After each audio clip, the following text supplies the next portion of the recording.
Okay, hi to everybody.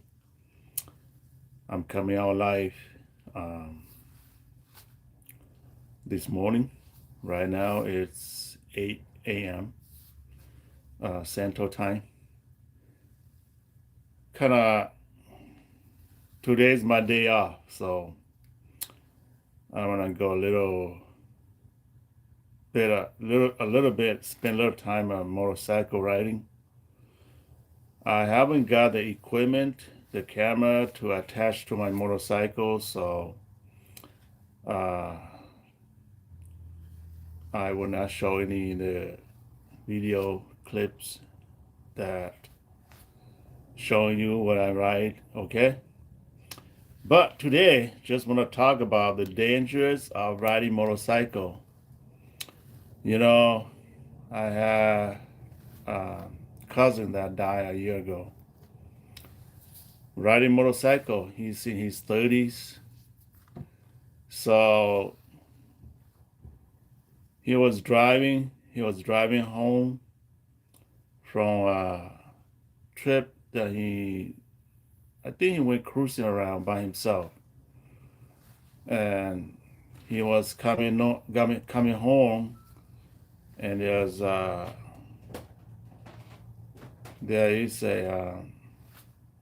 minivan, like a Dodge minivan, a Dodge Caravan that was trouble in front of him, not next to the lane that next to him. So he was traveling about 50 miles per hour, right? And suddenly the van in front of him just swerved to his lane without even signal any indication that it's coming to that lane. So as he was traveling like this, the van pulled a sway to his lane, and oh, hello, oh, Oris dos Todos. Hello, yes, say hi to you. Thanks for joining me. I'm gonna go motorcycle riding today, just having fun. But got my helmet on, my regular glasses, and then I had this uh, windshield glass over. But I'm just gonna pull these up. Otis, Portugal. You from Portugal? Yes. Say hi to you. This is BlackPanther. My real name is Yang Kong, but my YouTube name is BlackPanther. Okay. What's up? Hey, Bacon. What's up? Gonna go ride. What bike do you got? I have a Honda Aero. Honda Aero.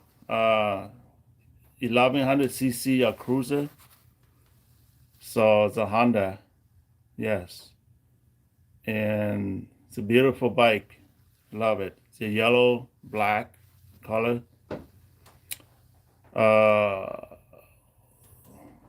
Rama, hi. Say hi to you. Yes. So my cousin, he's younger than me. He was not an experienced rider. He started riding about 2 years ago, and last year, well, 1 year ago, last summer, he passed away from the accident.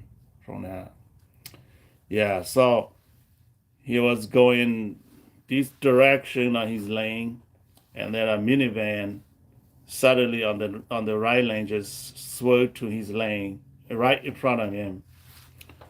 They were traveling about 50 miles per hour. So suddenly he had this movement, and then re-entered the van. Went like this. He tried to brake so hard, but he re-entered the van, and he flew out the front of the motorcycle. His helmet hit the back of the van and broke the windshield, the glass here. He had a helmet that different than this one. It's all the way down like his neck, one of those helmet. Yên cũng cha nhớ rồng brother, yeah, nhớ rồng có chỉ tắt tỏi một trăm một tàu nè. Uh, I think there's a chunk in my pee, but I'm not complaining. Yeah, it's so funny, bro. Yeah, you're saying that. So yeah, he crashed into the back of the van, and then he broke his neck, and he I think he had injury on his head also, and then the motorcycle crashed and spin around the ground for like 360 and threw him off to the side of the road, and he passed away. So I know a couple of people that died from motorcycle riding, but I love to ride motorcycle, and that doesn't stop me. Okay. Uh used to know this white guy. He's white. He's American. And back in the 90s, when I was just starting riding motorcycles, he had a Harley Davidson, I think by at that time, and he was like a Vietnam, what is it, MA. You know, he usually go and rescue the missing American, was it mixing American mixing in action? Yes, he was a mixing in action rescue team, and he's a huge guy, muscular. Back then, we were like in the martial art judo dojo together, and we kind of know each other from the martial arts school. And he loved motorcycle. He rides every day, and during that time, he went off a cliff like 30 feet, and then he got down there, broke his lower spine, his waist, and he became paralyzed after that, sitting on the wheelchair. Yeah, rest in peace. Yes, he did. My cousin. Yeah, he died. One of these days when I have time, I ride to his the cemetery, his grave, and show you guys. Okay. So personally myself, when I was starting riding a motorcycle in the 90s, I had a Yamaha 600 YZF, one of those little crotch rocket. So I was doing like not too fast, 30 miles per hour on these roads. Like it's like a four-way cross, like intersection, like this, like a cross. On my roads, there's no stop sign, but on that other road, it has two stop signs, and I didn't even expect that. So I was driving like 30 miles per hour, and suddenly this vehicle, because I didn't want to. I mean, I wasn't planning to stop on the intersection, but that car is just going from the left. It has like a little like a in the area there's a lot of trees, kind of like I was not able to see it because like in the summertime, so the trees are already blocking that intersection coming from the left.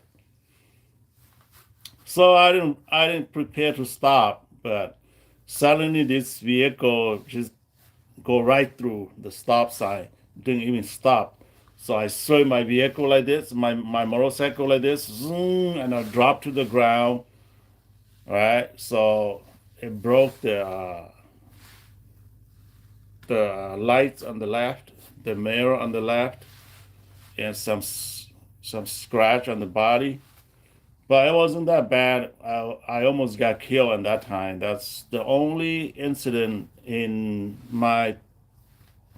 I started riding in the 90s, right? Like 1994. I started to ride motorcycles. Until now, that was the only time that I almost got killed by a vehicle. Second, very dangerous. Even being very careful, accidents still happen. Yes. A lot of people just don't see motorcycles coming. So that's why usually when we ride, we have to stay on the left and the right in front of the vehicle, behind the vehicle. That if you're behind the vehicle, behind a car, like a vehicle, you have to be, don't stay in the center, or you have to be like the left and the right in the vehicle, okay? So that was the only time I almost got, yeah, ran over by a car. Uh, One time, that was like back in 2000. It was April, so the road that I was traveling was still having a lot of gravels, like leaves and dirt from the road. When and when winter in when where I live in the winter, that road they had the city has spray salt to melt down the ice, right? To melt down the ice. So by April, they haven't the the construction, the road crews haven't cleaned the roads yet. They usually mop the roads and clean it, but April, so it's too early. And I went to ride too early, so I was I was doing like not too fast, about 35 per hour, 35 miles per hour. So I slipped on the gravel, and the motorcycle, I dropped the motorcycle down, but then it pinned over my left leg. So I went like this, boom, and knocked the motorcycle down, and yeah, pinned my left leg onto the ground, but I didn't break my leg either. Yeah, I was so lucky. Okay, compared to according to one of my coworkers, he talked about his uncle that wrote Old Indians in the 80s in Washington State, Spokane, Washington State. He said his uncle was traveling on this country road as was gravel on the road, so he slipped on his Indian. So the Indian was so heavy, those old Indian bikes from the 70s were so heavy, right? And when he fell, that bike uh, landed on his right legs. I think it's landed on his right legs, and see the right leg or left leg is just laying on his legs. Yogi, I got my motorcycle license since 2003. I crashed and was in a bed for 2 weeks. The sport bike barely had 100 miles. Wow.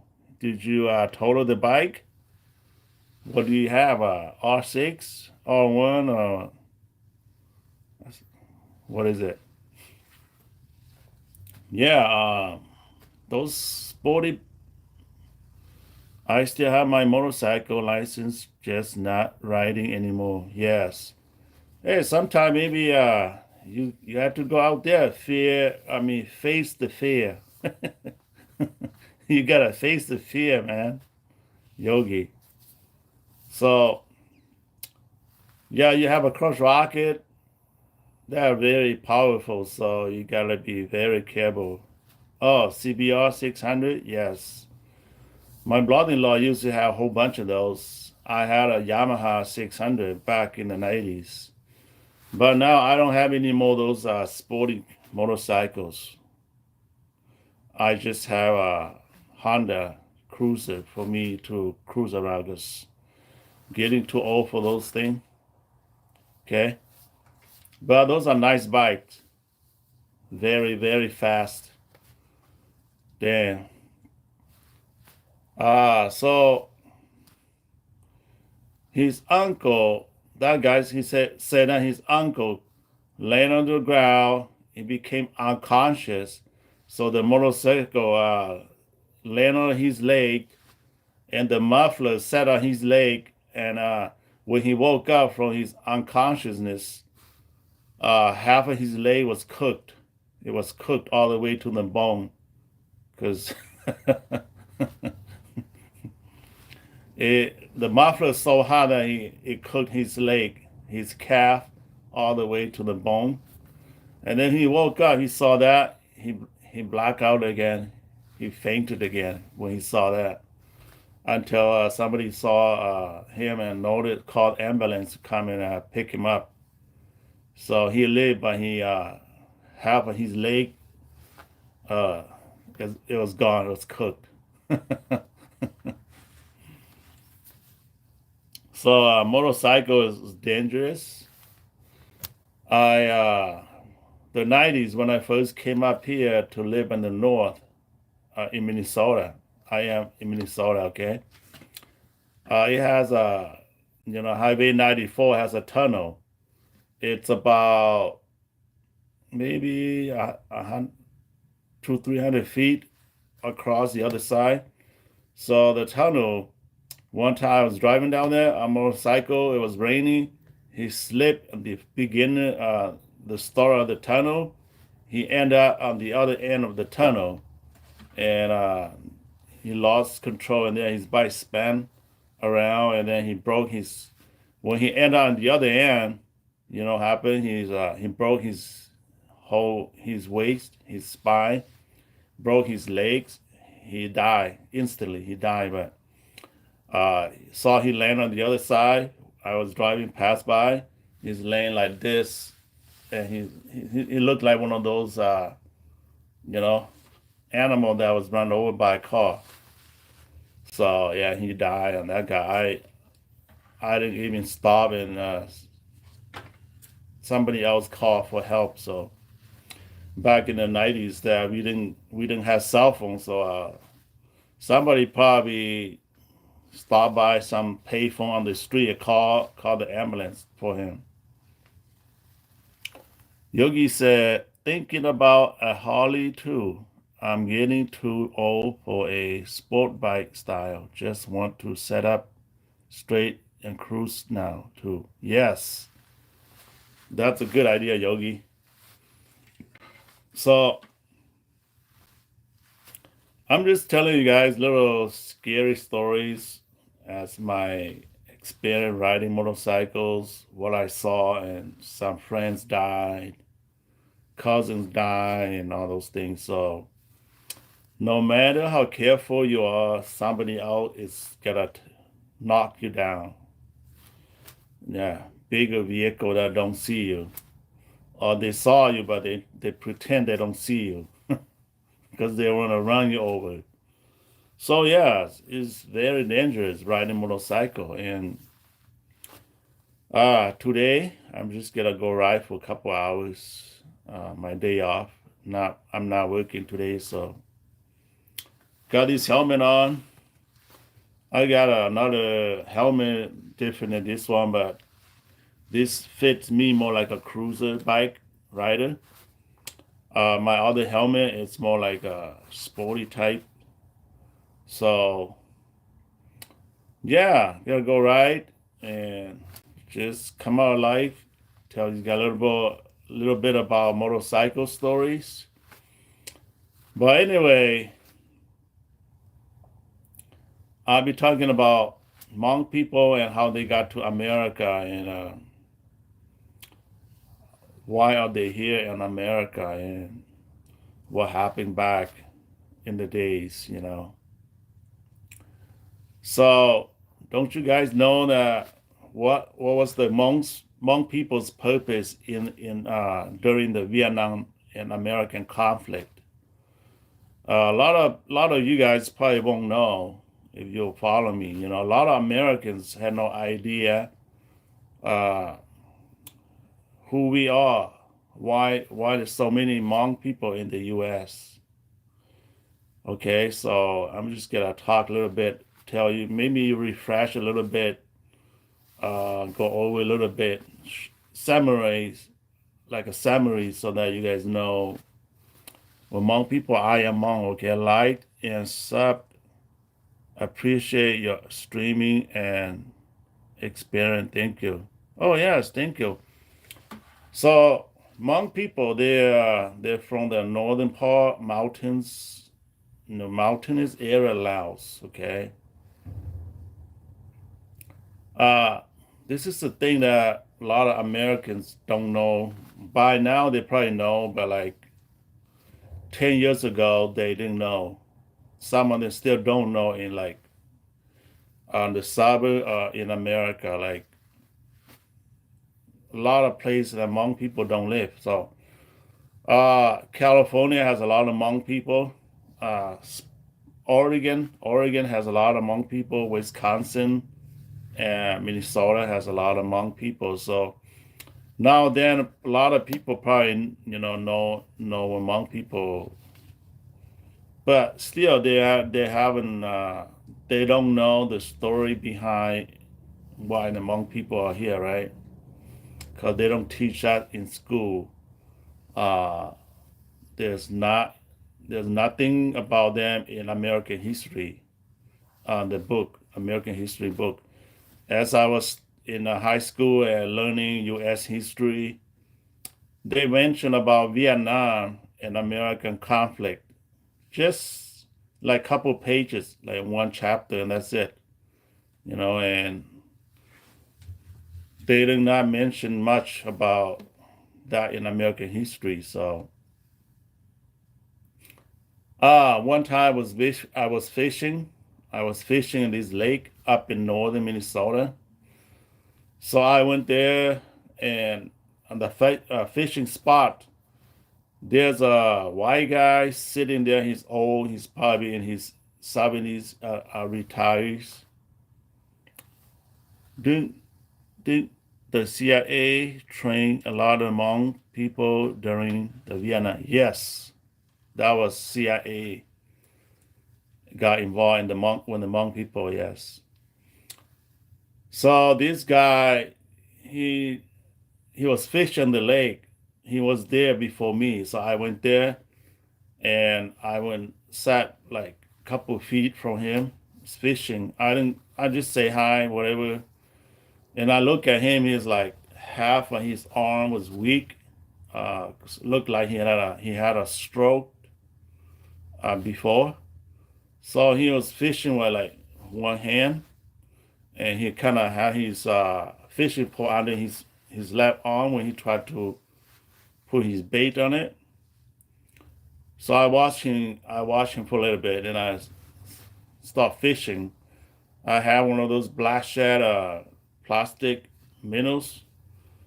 So I was casting and I start catching fish. I had about 10 crappies. That was my limit. And then I said to him, hey, I've been watching you. You haven't caught any fish, and I'm going to go home. Is anything I can help you catching fish? I have like this plastic bait that you might want, so I can give you one to fish. And he's like, oh yeah, sure. I saw you were catching left and right, and just about 20 minutes you got your 10 crappie already. And you going home? I said, yes. So, do you want my help? And he said, yes. If you don't mind, I can have one of your bait. I said, yeah, that's fine. Let me hook it up for you. So he reeled down his fishing pole, his fishing line, and I put that bait on it. I gave a cast, and I gave the fishing pole back to him. Suddenly he caught a fish. They would start talking. He's like, so what nationality are you? I told him so at the time I told him I am Hmong. He's like, what is Hmong? Right? So I'm like, oh, you don't know who Hmong people are? He's like, no. This whole lake here, they complain about a lot of Vietnamese were coming to this lake and fishing, and all these fish were, we used to have a lot of fishing, but the Vietnamese come here and they catch a lot of fish out of this lake, and now we don't have much crappies left. So I know that that lake up in northern Minnesota, there's a lot of Hmong people go fishing there. That's why I told him, hey, sir, those are not Hmong people. Those are not Vietnamese people. Stranger, hello, everything it is in Diavalo Avedo Abdo the Great. I have been personally sent by deal to deal people like you. Don't worry and happy. Thank you. So yeah, he didn't know. He thought that all those people that came fishing there in the past were Vietnamese. That's why I told him these are not Vietnamese. These are Hmong people. They are back in the country when they from. They like to hunt. And fish was the only they're kind of like their only meat source because they didn't have they the place where they came from. It's hard to raise cows like beef and buffaloes because buffalo live in the lowland and cows don't have much grass to eat on the highland. So the only animal they can raise is like chicken and pigs. And besides that, their their meat diet would be more like fish and little birds or whatever they catch in the wood. Chicken and pigs will be like their main livestock. They raise that and they sell it for money. So these people grew up eating a lot of fish as their diet, protein.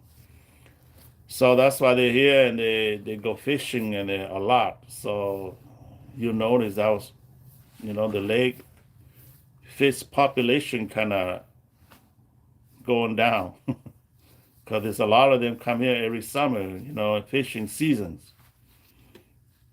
But I tell you, they're not Vietnamese. So that whole lake, the resident that lived on that lake, they thought the Asian people that come fishing there were Vietnamese.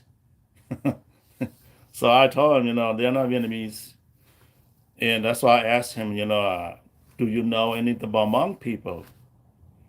And he said no. So I gave him a short stories, just what I'm gonna tell you guys here. So Hmong people live in the northern Laos, the mountainous area in Laos. They migrated from China during the last civil war in China.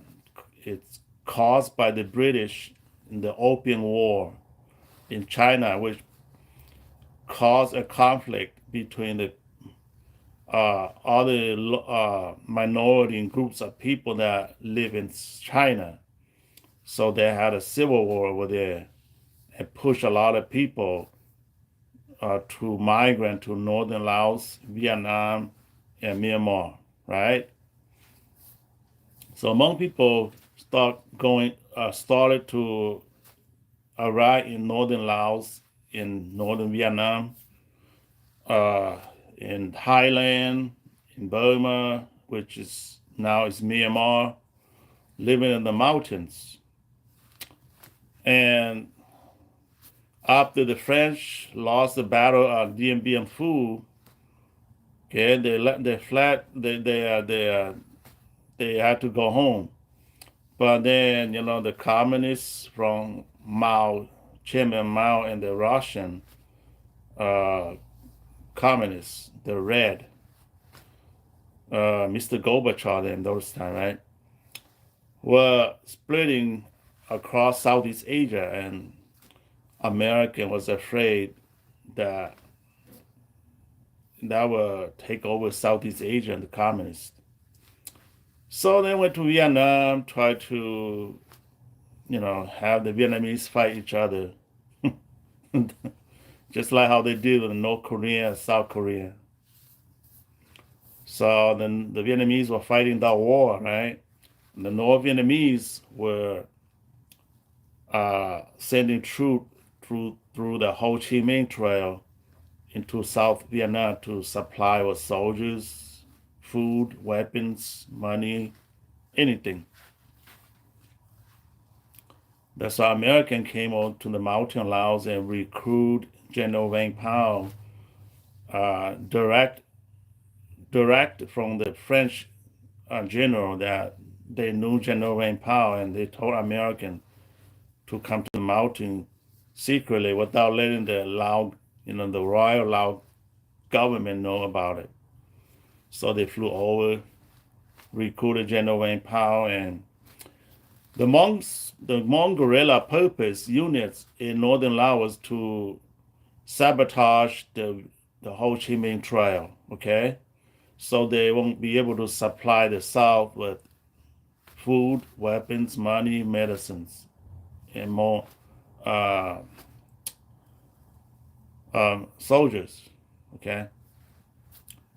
So, and then the other part of the duty was when American pilots, F-16 and F-14, will be shot down or get shot down by the Vietnamese, the Viet Minh in northern Vietnam or the northern Laos, the border. The Hmong guerrilla soldier was supposed to rescue those pilots, which they did. They rescued a lot of pilots.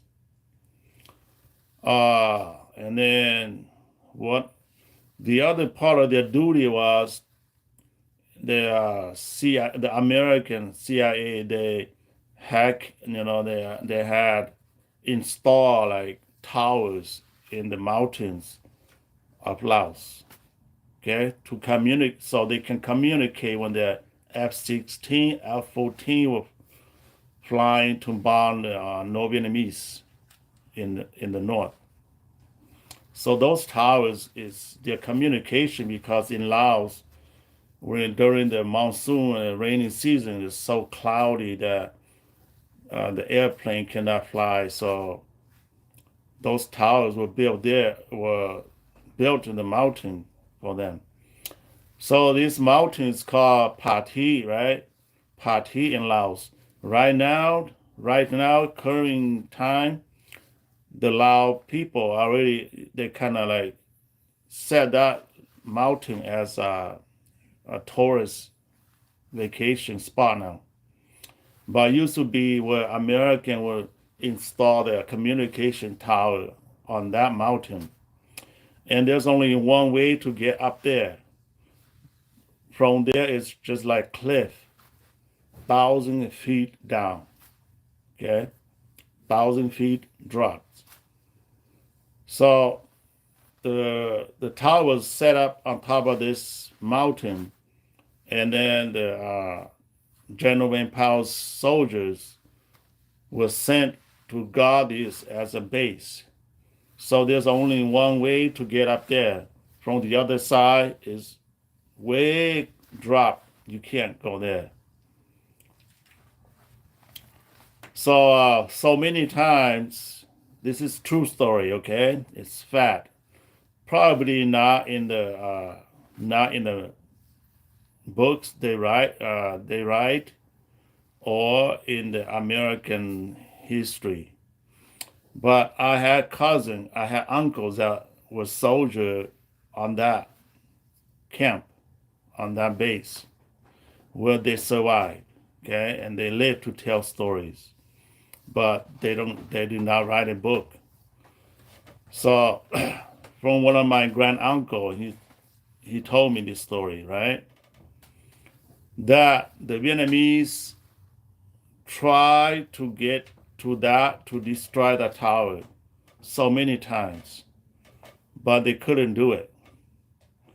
So because there's only one way, and they could not go up there. So the Vietnamese tried to go from the cliff from the other side.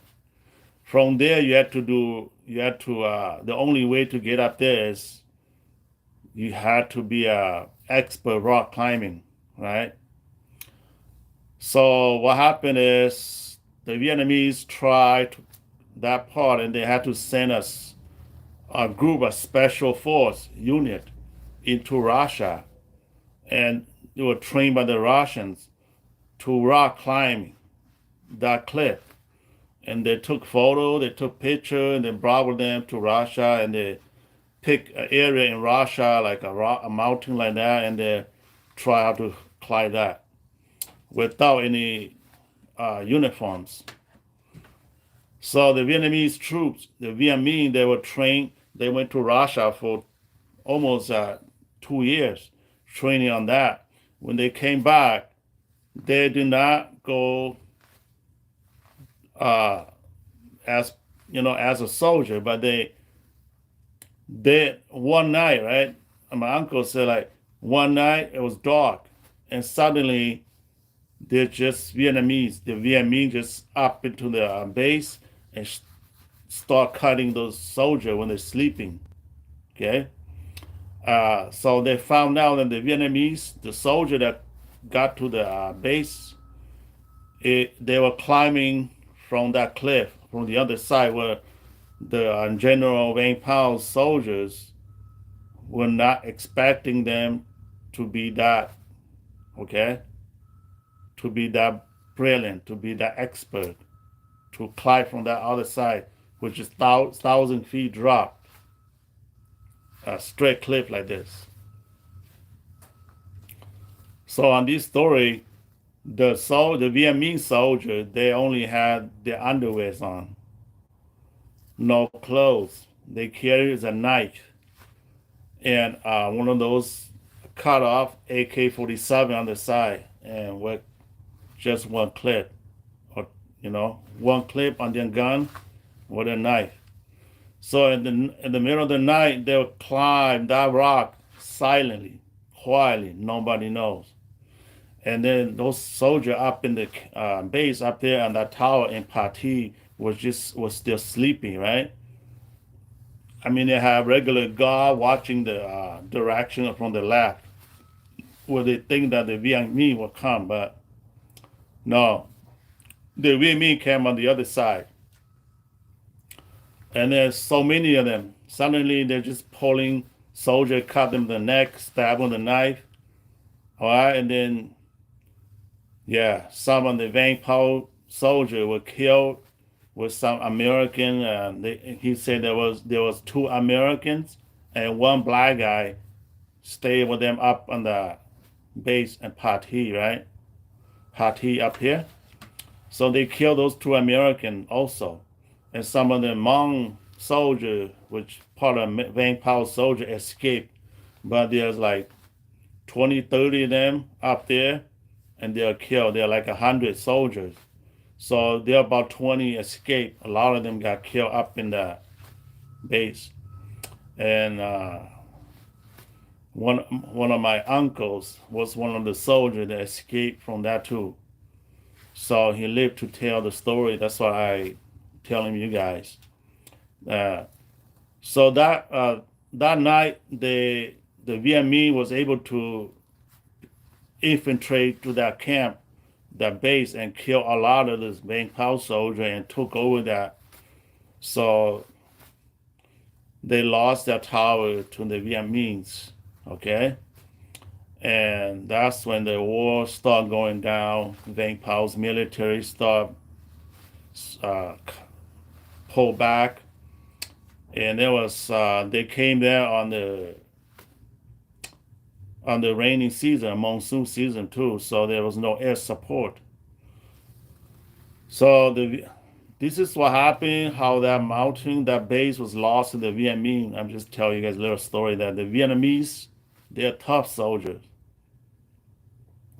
As I read through histories, they never lost any battle to anybody even though their country is so small. The Vietnamese are tough. As you guys know, in history, it said that the Mongols, the Mongolia empire never conquered the Vietnamese. They took over the country, but the Vietnamese had guerrilla soldiers that were attack the Mongols every day in their life. So they never successfully conquered Vietnam, right? According to history. Like the Japanese conquered Thailand, Southeast Asia, all those, but the Ho Chi Minh and his soldier, they beat the Japanese back. Okay, and the Japanese never conquered Vietnam either.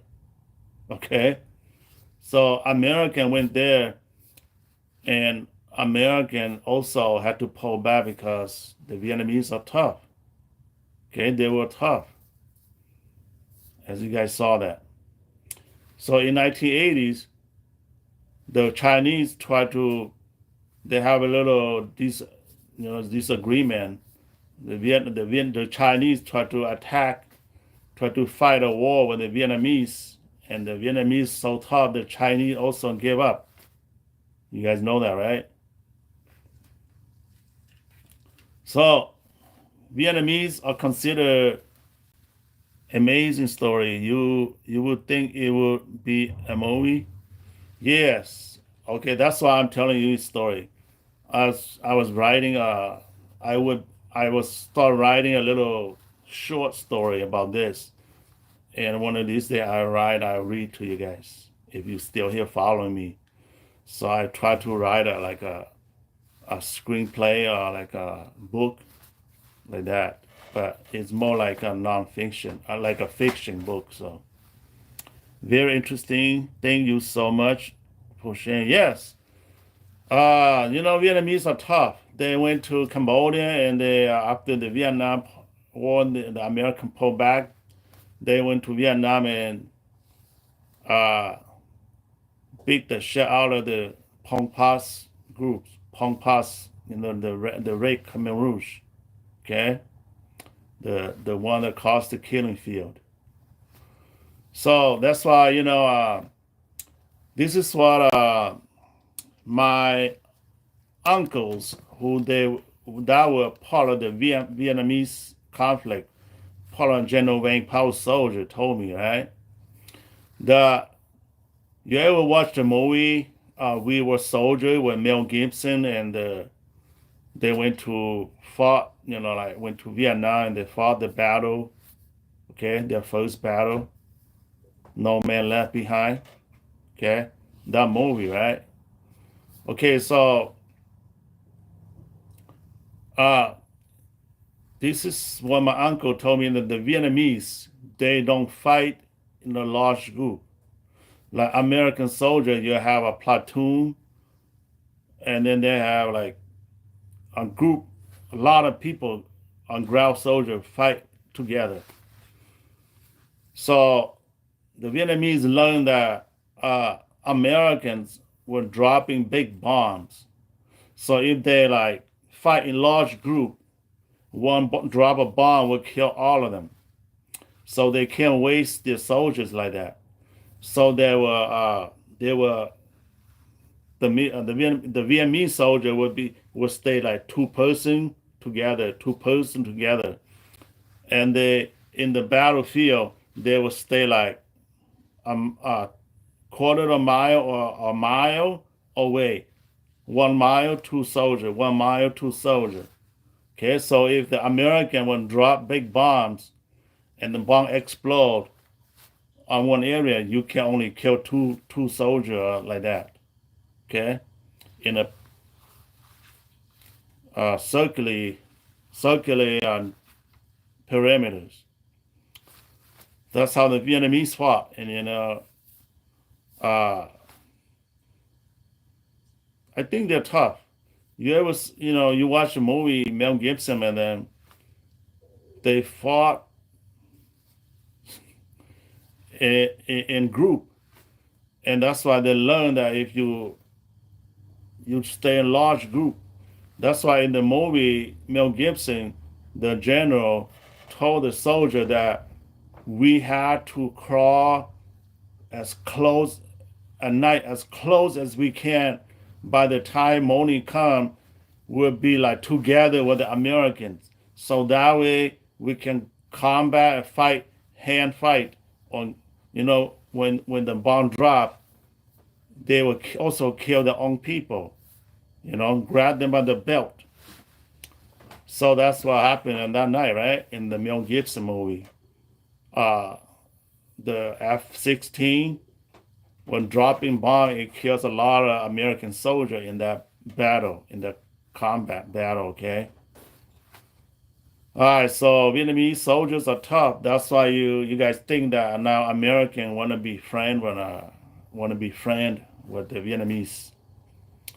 So that's why the Vietnamese is also becoming friends with America because China is trying to, you know, go to Southeast Asia and send their military down there or try to take over a lot of the Southeast Asian countries. So Vietnamese don't like that. They want to be part of the U.S. But American also needed them because they're tough soldiers. Okay, they're good fighters. So that's how the Hmong people were recruited for 3 reasons. One, to stop the Ho Chi Minh Trail, right? Two, to guard the towers, communication towers in Laos, mountain Laos. Three, to rescue American pilots when they shot down the airplane, the F-16, F-14 was shot down, okay? So after that, I mean, Geneva Agreement that America will pull back and Laos and Vietnam were not gonna exterminate the people. It will, let them live. So American pull back, and a lot of Hmong people were taken to concentration camps. So they fled as refugees to Thailand. Thousands and thousands of them. I was part of them too. I was a little kid. So I can remember we trekked down the mountains for 3 months to get to Thailand. Okay? We eat anything that it's good to eat on the road. Trees, rocks, snakes, bugs, caterpillar, anything that you can eat to survive. Okay? And when we got to Thailand, we're so hungry, we're so skinny, so much disease, a lot of people die along the way. Not, you know, not a good experience for anybody that just like the killing field, guys. So when they got to Thailand in the refugee camp, thousands and thousands of them, plus the Laos citizens, some of the other minority in Laos also were part of the conflict, like the Khmer, the Yao, the Lao, and other people. I don't know what all those minority, but I'm just knowing the major ones. So when they got to Thailand, American denied their refugee status to come to the U.S. You guys know that, right? They didn't want Hmong people to come here, even though they're the one that went over there and secretly recruited them and caused this hatred between them and the other group. Imagine this. When the Vietnamese come over to Laos, they want to exterminate a lot of Hmong people, okay? It's because they're mad, because they're angry, because the Hmong people were part of their American soldier that tried to sabotage the whole Chi Minh Trail. And it cost their soldiers, the Vietnamese soldiers, A lot of them died, up to 1 million people, million soldiers that died in that battle, in that conflict. So make the Vietnamese very bad and very angry because now you are the enemy of the state. You turn against your own people in your country and the place you live in Asia, right? So you can understand how mad, how angry the Vietnamese are. I mean, back then, the government, right? That's why they're after the war, they come to a village. They ask the anybody who was 10 years old all the way to the 60s. They asked, what were you doing during that time when the CIA were here, when Vang Pao was here? Were you soldiers? And you can't lie. So if you are a father, you lie to the Viet Cong, the Vietnamese, the Viet Minh that are, well, I was just a farmer. I was a teacher. I was never part of the battle, the army. Then you lie, right? They'll take your little child to a place and they ask, what was your father doing during that time? You know, children don't lie, so Vietnamese are very smart. They ask a little kid and they say, your little kid would say, my dad was a soldier. Man, now you lie. So now they'll take you to the concentration camp and you're never coming back because they make you become a slave there until you die. Uh, so that's why a lot of Hmong people had to, even Laos people or other minority had to flee Laos and became refugees. But thanks to the American CIA uh, uh, or like pilots who came to Laos to, be part of the Hmong and live with the Hmong for a long time, over 10 years fighting with the Vietnamese in Laos. They came back and they saw the refugee and they went to DC to lobby that America had to take Hmong people to the US because it was their cost to cost the Hmong people to not have a place to live, or it was their cost to make the Hmong people became enemy of the state to the Laotian government and to the Vietnamese. That was the reason that the U.S. had to accept their cause and bring the Hmong people over to the U.S. Okay, guys. Hopefully this helped you guys out. For those of you who had no idea why there's so many Hmong people here in the U.S., we were not here as economic reasons. Like the Chinese, right? The earliest wave of Chinese, they were part of the same thing. They're part of the Opium War. So like the Cantonese were also fighting the Chinese. That was the Civil War. And they fled to Hong Kong and they fled to the U.S. Some of the people that came here in the 1870s, okay? 1890s. They came here to America to build the railroads, to find work, to survive, to escape the conflict, the civil war in China. So the Hmong people are the same way, and but we're not here as economic reason. Like a lot of people nowadays, as they mentioned in the debate in the border in Mexico and America, in the south of the border, there are like 48,000 Chinese people were there last year, tried to cross to the U.S. And then when they interview them, they're like, "Oh, because China is so bad, we cannot find work. Everything is so expensive. We cannot afford a life over there. So we we try to get away. We looking for a better life, which is in the U.S. Okay, I saw that they show that on TV, YouTube all the time, interview the Chinese down there on the border. But if you live in America, I'm warning you guys that there was an old saying to us, to the Asian people, that this is what the Chinese believe. And one day, we'll send all our citizens across the world. And we settle down. We have enough people across the world.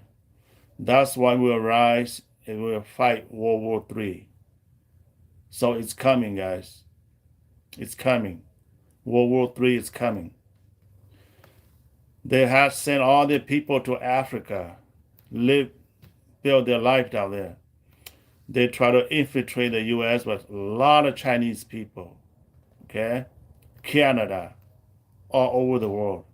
They have to send all their citizens out. And that will happen.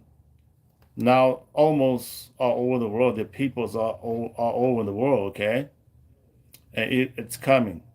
South America has a lot of Chinese. Africa has a lot of Chinese. The U.S. has a lot of Chinese. And it's coming.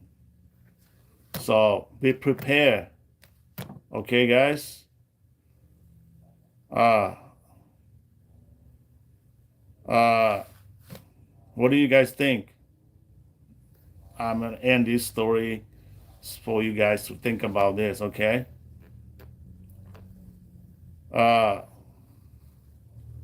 So just let you know, Hmong people were exterminated in China a long time ago. Their land was taken, and we were from the Yellow Kingdom, okay? And all people were killed. So when there's an old saying, you know, every Hmong person knows this. The Chinese once say that for every Hmong male, no matter how small, even a little baby, they had to crush the nuts. So they had to crush the Hmong boy's nuts, so he will not live to produce again, because they do not want any more Hmong people in China. So that's why when they took our countries back 2,500 years ago, they separate our people, some to the west, some to the east, some to the north, some to the south. So this was the idea. So we cannot cooperate. We cannot group again. Okay? And then they made you change your costume, your clothes, your language. So they prevent you. They will not allow you to speak your own language anymore. They'll take your language away, your culture, your religion, your belief, make you wear the uniform, and anybody who refuses to do that will be killed. You after 100 years, you'll lose all of that, and you're nobody. Okay? Be safe riding today. Thank you for so much for sharing. Yes, thank you. A lot of this is news to me. Thank you for you again for sharing. I'm gonna go back and check all your videos. Great stories. Yes, thank you. I love history, so I like to learn about a lot in the past, and I talk to older people about things like this. So, as one old saying, if you don't know your history, you are nobody, right? Okay, so, but like the Black Americans in America, a lot of them don't know their history because they're taken from a different part of Africa. Nigeria, Kenya, Liberia, Ivory Coast, Senegal, Rwanda. They were captured like animals. It was black people that when they captured black people to sell to the white men. You guys know that, right? The white men, like the British, the French, they have money, and the Spanish, they have money in those days. So they went to Africa. They'll go to talk to some Africa tribe leaders, and they'll tell them, you go capture another tribe that don't speak your language, and we'll pay you this much money. So you catch them there as slave. You'll give it to us, we'll pay you, and then we'll take them to Europe, we'll take them to America to work in the farm, in the sugar farm, in the cotton farm, build America like that. So there's another tribe, whoever stronger will go capture another black group of people and sell to the white men. Okay? I'm talking about back in those days, not today, but that time. That's what happened. So when I see when a lot of black people here in the U.S. they don't know the history no more because I could be a Liberian man and they give me a Nigerian woman when they bought a slave, and then we live in a plantation working there, and I married to a Nigerian woman, and then we're slave to one owner, a slave owner for life. You see what I mean? So that's why you see story like Oprah Winfrey and all those like uh what's that guy Denzel Washington. They went back and look in their story and they cry how the people were captured and bring across the world and don't know where they came from no more. They lost their history. So yeah, it's kind of sad stuff, but they say people who don't know the history are doomed to repeat it. Yes, exactly. So I'm just gonna end right here, guys. Thanks for cheering, for coming here and joining me on this section. I I'm not gonna. I I have made it. I have made a decision that I'm just gonna talk English on this channel.